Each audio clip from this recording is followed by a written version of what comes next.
Piacere di riavere qui con noi in studio Massimo Cestaro, segretario SPCGIL del Veneto. Grazie segretario. Buongiorno a tutti. Con cui abbiamo affrontato di volta in volta i vari passaggi della legge di bilancio fino ad arrivare praticamente adesso, quindi la commenteremo insieme. Per il sindacato dello SPI i conti non tornano alla prova dei fatti e quindi cercheremo di capire che cosa non torna, e lo faremo non solo con il segretario che si occupa anche della parte esplicativa ma politica, ma anche supportati dall'Inca. Infatti Gloria Germel, ben ritrovata, patronato Inca Veneto, grazie di essere qui con noi. Buongiorno a tutti. Ben arrivata. Bisogna forse regolare l'audio a Gloria perché non la sento molto bene. Allora, intanto, mentre magari controlli di essere vicina abbastanza al microfono. Pronto? Sì. Pronto? Eccola. Riprovo. Ecco, allora, segretario, ci racconti un attimo che cosa è successo e qual è la situazione anche demografica che stiamo affrontando in questa primavera demografica. Allora, sì, no, è successo che sulla manovra pensionistica sono stati fatti ancora degli interventi che riducono significativamente gli aumenti previsti per le pensioni in ragione dell'inflazione. Noi sappiamo tutti che veniamo da un periodo di inflazione molto alta, diciamo stimata attorno all'8%, ma in realtà molto più alta se si parla del cosiddetto carrello della spesa, dove siamo arrivati tra il 12 e il 14% di inflazione, e quindi periodicamente le pensioni vengono adeguate all'incremento del costo della vita, se non che questo governo sia nell'anno precedente che anche in questo anno non ha adeguato al 100% le pensioni rispetto all'incremento, ma ha garantito un incremento del 100% per le pensioni fino a 4 volte il minimo e poi a scalare, e quindi con pensioni molto alte con un incremento del circa 20% di quello che sarebbe stato l'aumento previsto. Naturalmente, come abbiamo detto tante volte, noi abbiamo fatto una grande manifestazione a Roma settimana scorsa su questa cosa, perché continuano questi tagli, cioè il governo continua a fare cassa sulle pensioni.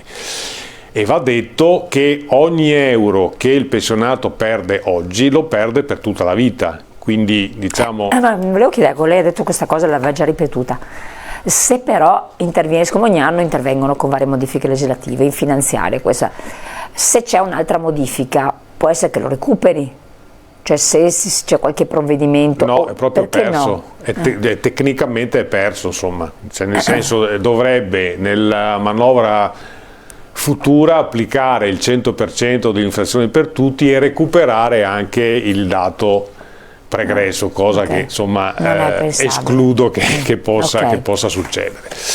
Però la cosa che mi interessa dire in questa giornata è un po' questo. Ora, noi siamo di fronte a continue iniziative di tanti governi sul fronte previdenziale, e questo per una ragione fondamentale, cioè la nostra società cambia. E cambia pesantemente. Ci sono questi dati Istat relativi al censimento 2022 che sono dati allarmanti, cioè ci dicono che, adesso non stiamo qua a fare numeri, ma la popolazione anziana aumenta molto di più rispetto ai giovani. Per dirla in breve, per ogni bambino ci sono 5 anziani, e il rapporto tra, diciamo, il numero degli anziani, quindi over 67, in rapporto alla popolazione in età da lavoro è quasi il 200%. Quindi sono dei numeri che dice l'Istat.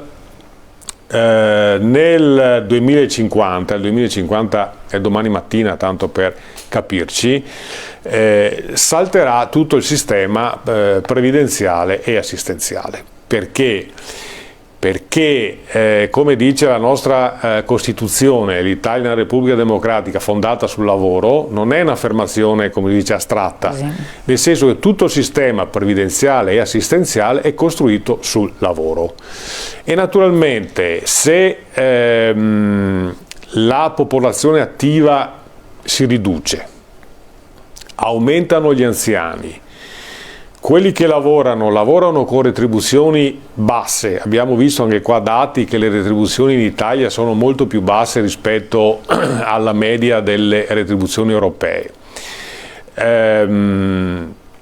Se questa condizione continua, noi non avremo più di fronte la necessità di operare dei tagli sulle pensioni, ma rischia di saltare il sistema previdenziale e anche il sistema assistenziale, perché la base occupazionale non è nelle condizioni di reggere il sistema di welfare che abbiamo conosciuto e che abbiamo costruito. L'altro dato preoccupante viene dall'Ispettorato del Lavoro, ci dice che questo ultimo anno 44.000 donne hanno lasciato il posto di lavoro, perché non riescono a conciliare i tempi di vita con i tempi di lavoro. Ovviamente intendiamo tempi di vita, si intende i tempi familiari. Sono tantissimi.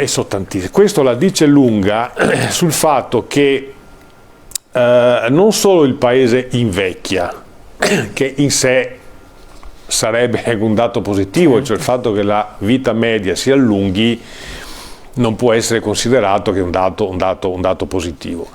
Il problema è che queste generazioni di anziani rischiano di non avere il supporto produttivo, cioè un sistema paese che regga le condizioni che sono necessarie perché questa anzianità venga vissuta dignitosamente.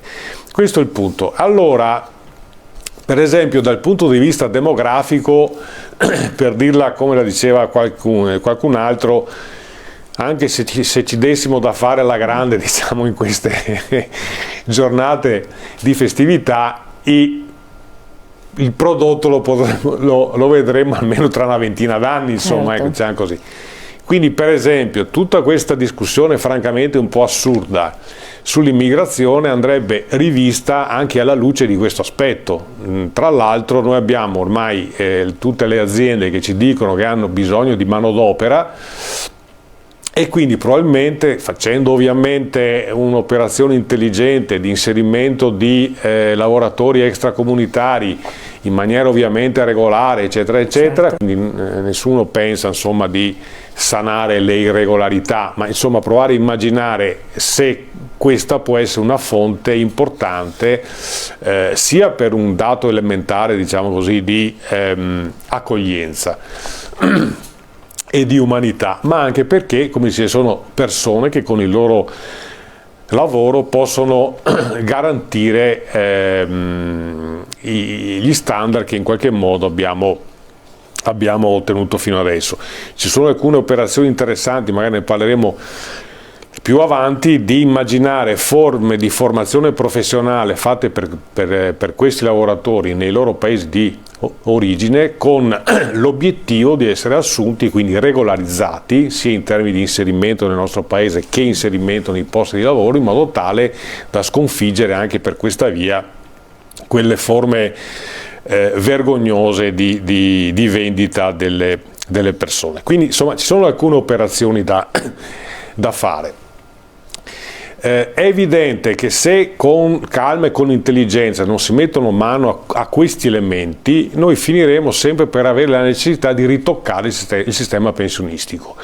Finora i ritocchi sono stati... vuol dire che cosa? Abbassarlo? Vuol dire ridurre pesantemente i rendimenti, ridurre gli adeguamenti, e questo diciamo, se non è accompagnato anche con una revisione del nostro sistema previdenziale e assistenziale, la cosa rischia di essere sempre in peggio, insomma, che è una delle ragioni per le quali stiamo chiedendo, anche se il governo non ha risposto, anzi ha risposto negativamente, chiedendo di aprire un ragionamento per esempio sulle retribuzioni. Adesso c'è questa discussione purtroppo affossata sul salario minimo, rispetto al quale mi preme dire che non è sufficiente solamente avere una retribuzione oraria dignitosa, i cosiddetti 9 euro, sì, ma occorre fare un ragionamento anche sulla precarietà, perché se porto anche la paga oraria minima a 9 ore, ma quella persona mi lavora 3 ore a settimana, quello non ha risolto il suo problema esistenziale, ecco, e neanche se lo porti a 20 euro la paga oraria, quello lì con 3 ore a settimana riesce ad avere una retribuzione. Quindi c'è il tema di garantire la retribuzione dignitosa, ma anche una lotta contro la precarietà, e quindi ragionare sempre più con rapporti di lavoro stabili che diano prospettive anche ai giovani, insomma, perché una delle cose che ti dicono tutti quanti i lavoratori più giovani, anche quelli che hanno un posto di lavoro tra virgolette sicuro, è che non sanno esattamente il giorno dopo quello è destabilizzante, che gli succede. Assolutamente. E quindi anche in termini di mettere al mondo figli, fare famiglia, diventa tutto quanto più complicato. Cioè noi abbiamo bisogno di stabilità, sia dal punto di vista delle condizioni materiali delle persone e sia anche rispetto alle prospettive. Mi interrompo un attimo perché abbiamo la pubblicità. Allora, benissimo, riflettiamo su questi aspetti. Le generazioni attuali effettivamente si proiettano su altri orizzonti per ovviare a una situazione che su questa sono nati, e questa è di fatto, non vede proiezioni diverse, e questo sta succedendo, l'abbiamo analizzato col segretario. Poi entriamo nel concreto dei vari tipi di situazioni pensionistiche anche con l'INCAT dopo la pubblicità, tra poco.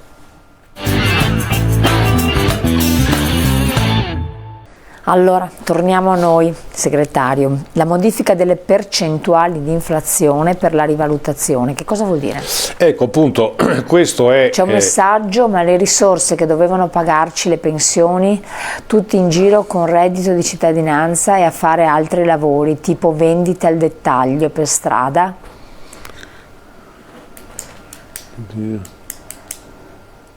Vabbè.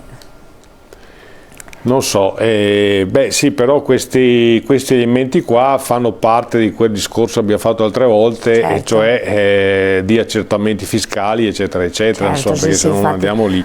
Andiamo a vedere. Però la cosa che dicevo prima, la vediamo da questa slide, se possiamo. Sì, vediamo la slide modifica delle percentuali di inflazione per la rivalutazione, che abbiamo la legge 388 del 2000, esatto, poi nel 2023, poi il 2000, la proposta 2024.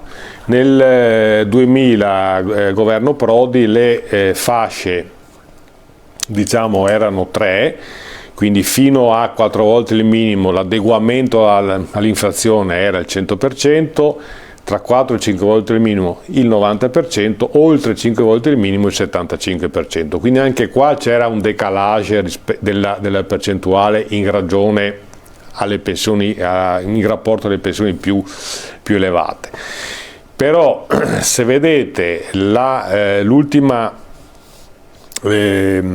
casella, l'ultima tabella, scusa, quella proposta per il 2024, vedete che per dire le pensioni oltre 10 volte il minimo, che è evidente che sono pensioni alte, però hanno un adeguamento alla pensione, cioè fatto 100 l'adeguamento della pensione rispetto all'inflazione, solo del 22%. Ma guardando anche quelle pensioni che sono, diciamo, quelle più o meno che sono quelle dell'operaio specializzato, piuttosto che dell'infermiere, piuttosto che del medico, eccetera, che sono tra 5 e 6 volte il minimo, questo, anziché avere un adeguamento pieno rispetto all'inflazione, c'è un adeguamento del 53%, cioè anziché avere, per dire, 100 euro di aumento che gli spetterebbe, avrà un aumento di 53 euro. Allora anche qua cosa significa questo? Significa che con queste manovre il governo fa cassa, perché sono svariati miliardi che il governo risparmia, ma sono soldi, come dicevo prima, che non entreranno mai più nelle tasche di queste persone. E abbiamo detto tante volte che noi siamo anche disponibili a fare un ragionamento di riduzione diciamo, dei trattamenti pensionistici lì dove le pensioni sono più alte, a condizione che questa riduzione venga ripartita tra i soggetti più deboli.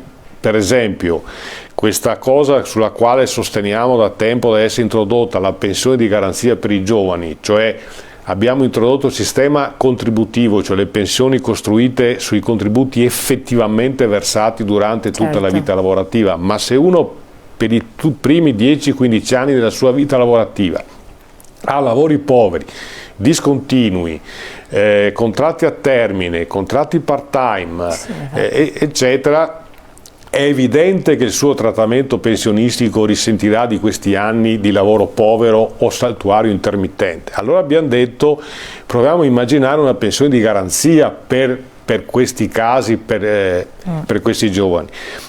Oppure, per esempio, la pensione delle donne.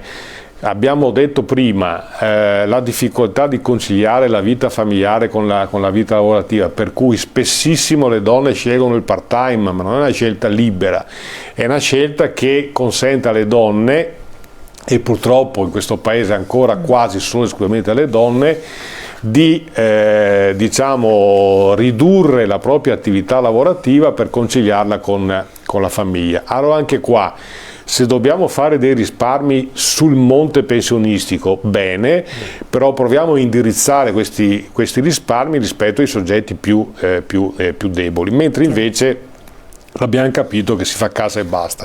Ma soprattutto, lo dicevo prima, se non si mettono mano alle condizioni strutturali che portano a questi risultati, questi numeri continueranno a essere ancora peggio fino a, come dice l'Istat, nel 2050 far saltare l'impianto pensionistico complessivamente.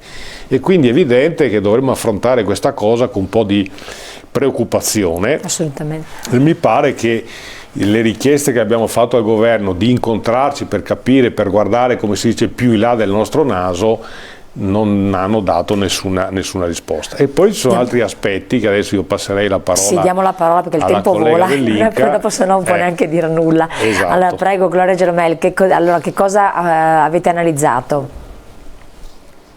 Allora, rispetto agli accessi a pensione abbiamo visto che in realtà ci sono questi... E chiedo se può avvicinare il microfono perché non si sente bene. Mi sente adesso meglio? Già un po' meglio, sì.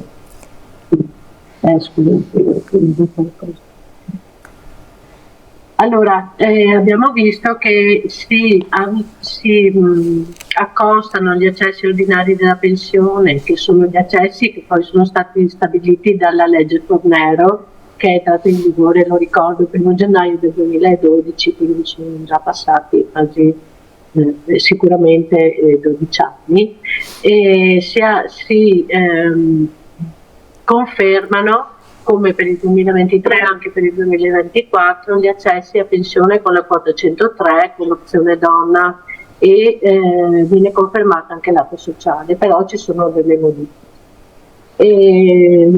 Volevo prima di tutto ricordare che non esiste solo quota 103, opzione donna e APE sociale, però abbiamo lo stesso, come dicevo prima, gli accessi ordinari a vecchiaia con i 67 anni e 20 anni di contributi, oppure in alternativa all'età con 41 anni e 10 mesi di contribuzione per le donne e 42 anni e 10 mesi di contribuzione per gli uomini, un'attesa con una finestra di 3 mesi. Questi sono quelli che noi appunto chiamiamo gli accessi ordinari, ai quali accedono insomma tutti i lavoratori e le lavoratrici che versano la contribuzione prima del 96. Accanto a questi abbiamo appunto i giovani, quelli che comunque versano contribuzione solo dal 96 e la versano nel sistema contributivo e avranno la pensione calcolata con il sistema contributivo in base alla contribuzione versata, come diceva prima il segretario. Per loro ci sono sempre gli accessi a pensione di vecchiaia a 67 anni con 20 anni di contributi, però c'è un importo soglia da rispettare che fino al 31 dicembre di quest'anno è pari a 1,5 volte l'importo del assegno sociale mentre dal prossimo anno la legge di bilancio dice che si può accedere a 67 anni con 20 anni nel contributivo e l'importo soglia comunque deve essere superiore a quello dell'assegno sociale, che ricordo quest'anno è pari a 503 euro, sarà aumentato con del 2%. Arriverà a 533 se non vado errata, insomma circa. E parliamo ovviamente di pensioni. Se comunque devo fare il soglia. Accanto a questa c'è la pensione anticipata, anche oltre ai 41 10 mesi o 49 10 mesi per donne e uomini, c'è la pensione anticipata nel contributivo a 64 anni con 20 anni di contribuzione effettiva, che ha oggi un importo soglia di 2,8 volte l'importo dell'assegno sociale. Qui vengono cambiati non i requisiti di età e contributi, ma il requisito dell'importo soglia, che da 2,8 volte passa a 3 volte l'importo dell'assegno sociale, e comunque con il calcolo contributivo, che viene ridotto a 2,8 per le donne che hanno un figlio o a 2,6 volte per le donne che hanno 2 o più figli. Questo accesso comunque insomma è sempre nel contributivo. Sì. E viene introdotto per questo accesso a pensione, che appunto ricordavo che è nel contributivo, e quindi solo per chi nasce nel contributivo previdenzialmente parlando, o per chi accede in un modo particolare a pensione scegliendo di passare al sistema contributivo. Per questi accessi viene introdotta anche la finestra trimestrale e un tetto massimo, quindi vediamo che viene modificata sostanzialmente questa possibilità di accesso, e quindi viene ridotta la platea di coloro che potranno accedere a questa tipologia di pensione.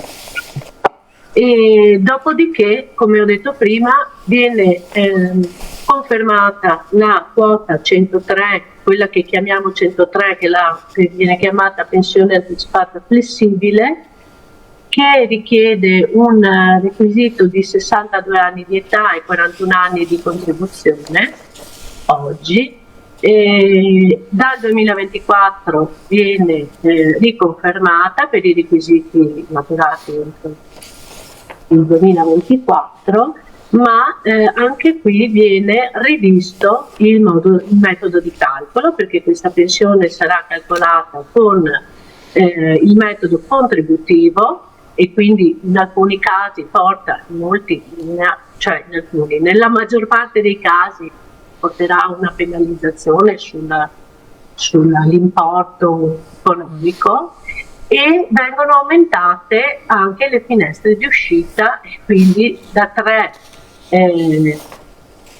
3 mesi per i lavoratori del privato e autonomi a 7 mesi, mentre per i dipendenti pubblici la finestra di accesso a pensione, maturato appunto i requisiti, passa da 6 mesi a 9 mesi. Anche qui viene previsto, c'è già un tetto massimo, però viene abbassato, perché adesso possiamo accedere alla quota 103 con un tetto massimo di 5 volte il trattamento minimo, e il tetto massimo della misura di questa pensione sarà di 4 volte il trattamento minimo, e quindi non potrà superare circa 2.390 euro se non tratta. Tutto questo fino all'età, al requisito ordinario di vecchiaia, quindi fino ai 67 anni, finché ai 67 anni sarà l'età di accesso a pensione vecchia. Perfetto. Quindi abbiamo visto, poi abbiamo, viene confermata l'opzione donna, ma viene... Vediamo la slide successiva, quella dell'APE sociale, opzione donna. Che abbiamo. Scusi, ok. Abbiamo l'APE sociale e l'opzione donna. Per quanto riguarda l'opzione donna, vengono confermati i criteri di accesso, che sono per le donne che invalide dal 74% in su, oppure che assistono familiari conviventi che hanno legge 104, le cosiddette caregiver, e le donne licenziate oppure dipendenti da aziende con tavoli di crisi aperti. Il requisito di età viene innalzato, restano i requisiti di contribuzione che sono i 35 anni di contributi effettivi, però l'età è di 61 anni e i requisiti devono essere maturati entro il 2023, il 31/12 di quest'anno. Questo è il requisito, poi che può essere, per quanto riguarda l'età, abbastato in presenza di uno o più figli, quindi per un figlio a 60 anni, per 2 o più figli a 59, e prevede invece il requisito dei 59 anni per tutte le lavoratrici che vengono licenziate o dipendenti. A questo requisito io devo aggiungere però la finestra di accesso a pensione, che è di 12 mesi o di 18 mesi se sono una lavoratrice autonoma o con contribuzione autonoma. E quindi si allunga la tempistica per accedere al trattamento pensionistico anche per quanto riguarda l'opzione reddito. Per l'APE sociale viene aumentato il requisito dell'età, l'accesso a 63 anni e 5 mesi, quindi vengono aggiunti 5 mesi e sostanzialmente restano invariate le richieste per quanto riguarda la contribuzione 30 anni, 30 anni per i disoccupati, i caregiver o i validi civili che sono al 74%, e 36 anni per i lavoratori che svolgono mansioni gravose e 32 anni per i cerealisti. Benissimo. Qui vengono tagliati fuori tutti i nati dal 1° agosto del 61 in poi. Bene, l'interrompo che abbiamo diciamo che il quadro è ampio, scusi. Perfetto, niente, grazie mille Gloria Gianamel, abbiamo la pubblicità che incombe, restate con noi, canale 19, che traiamo un po' le conclusioni di tutto questo tra poco.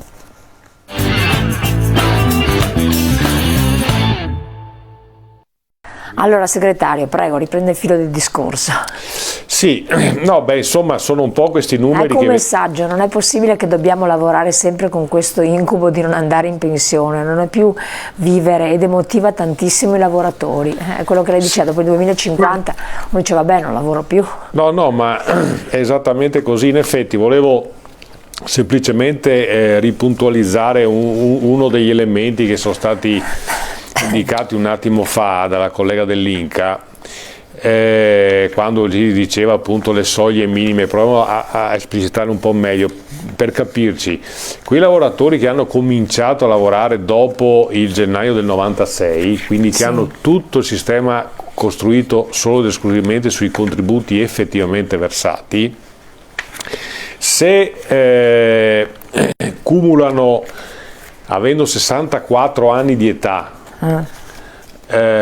20 anni di contribuzione, un minimo di 20 anni di contribuzione, se la pensione calcolata in quel modo per questi 20 anni di contribuzione non è superiore a 1.600 euro, quindi stiamo parlando di una pensione medio-alta, quello lì in pensione non ci va. Cioè, nel senso che è un meccanismo, diciamo così, sarebbe un meccanismo di garanzia per dire che ti mando in pensione ma devi avere un trattamento pensionistico sufficiente per garantirti una condizione di vita, eccetera, eccetera. E quindi che succede a quel lavoratore lì? Che a 64 anni in pensione non ci va, perché avendo lavorato pochi anni, diciamo non 20, 21, 22, 23, 25 anni, per la cosa che dicevo prima, e cioè perché la sua vita lavorativa è spesso intervallata da periodi di non lavoro, e quindi la precarietà, i contratti a termine, eccetera, eccetera. Per cui può rischiare che si trova a 64 anni senza avere 40 anni, 35, 40 anni di contributi, ma averne molti meno. Se questi anni lavorati, la sua pensione costruita col sistema contributivo, cioè costruita con i contributi effettivamente versati, non è pari o superiore a 1.600 euro, quello in pensione non ci va. E quindi deve lavorare fino ai 71 anni, che è un po' la cosa che provavo a dire prima, e cioè questa idea della pensione di garanzia per i giovani, cioè sapendo che il mercato del lavoro è fatto così e che quindi ormai insomma basta parlare con qualcuno, i nostri figli, i nostri nipoti, no? Chi è che a 20 anni ha da subito un rapporto di lavoro subordinato a tempo indeterminato?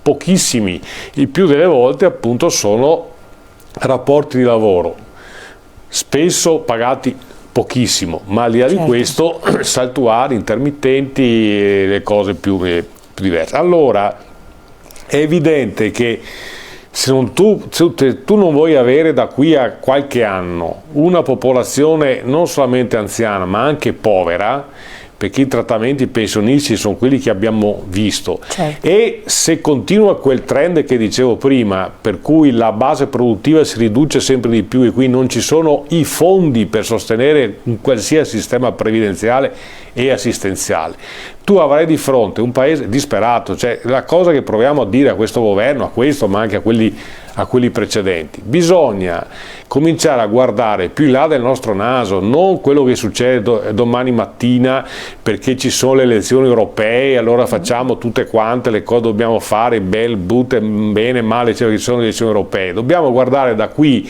a 10 anni, 15 anni, 20 anni quello che succederà, e quindi mettere in moto delle scelte, delle manovre di oggi che guardino alla società che avremo tra 15, 20, 30 anni, perché il dato Istat da questo punto di vista è gravissimo se dice che nel 2050 noi non avremo noi paesi non avremo la possibilità di sostenere il sistema previdenziale, non per capirci di avere gli aumenti adeguati rispetto all'inflazione, ma non avere proprio il sistema che sta in piedi, che è un'altra cosa. Allora bisognerebbe che le forze politiche cominciassero a ragionare da questo punto di vista, cioè non quello che succede domani non succede niente, è il dopodomani quello che preoccupa.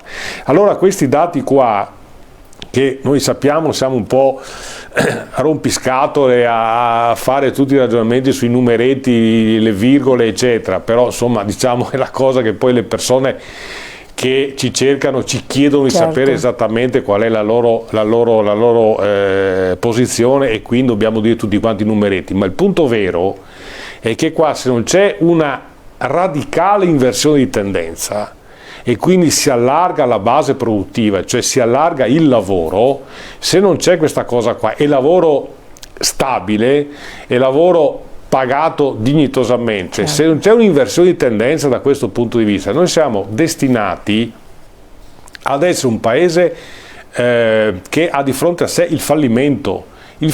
Adesso non è necessario, come dice Elon Musk, fare 11 figli a testa, perché mi pare un po' tantino, insomma, ecco, poi bisogna avere come si dice, anche i miliardi che ha lui per fare 11 figli. Però bisogna fare un ragionamento che allarghi la base occupazionale, perché il nostro sistema fiscale e previdenziale, quando dico fiscale, vuol dire ospedali, vuol dire scuola, vuol dire tutta la macchina amministrativa che è il nostro stato sociale, case di riposo, vuol dire quella roba lì, la fiscalità è quella roba lì, la contribuzione sui trattamenti pensionistici, tutto è costruito sul lavoro, e quindi se il lavoro non c'è o si riduce su un lavoro povero, di conseguenza non c'è i soldi per sostenere scuola, università, ricerca, eccetera, eccetera, certo. e sistema previdenziale. Ecco, bisogna chiudere.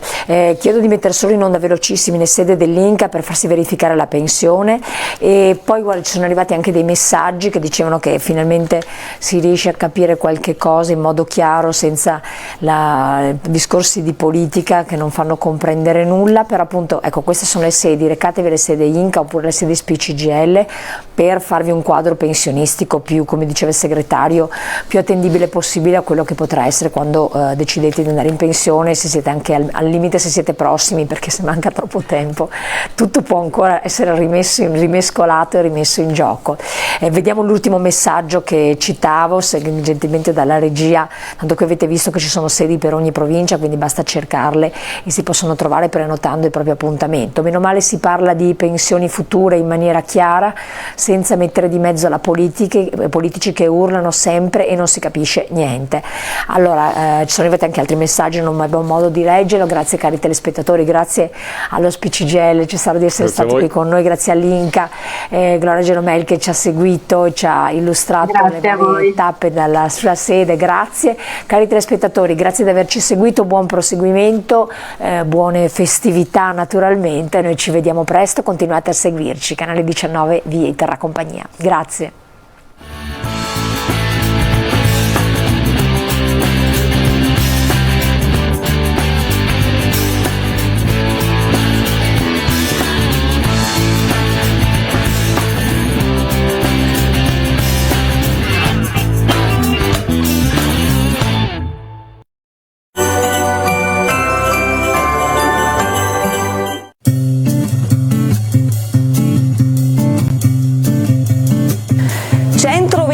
Sorelle.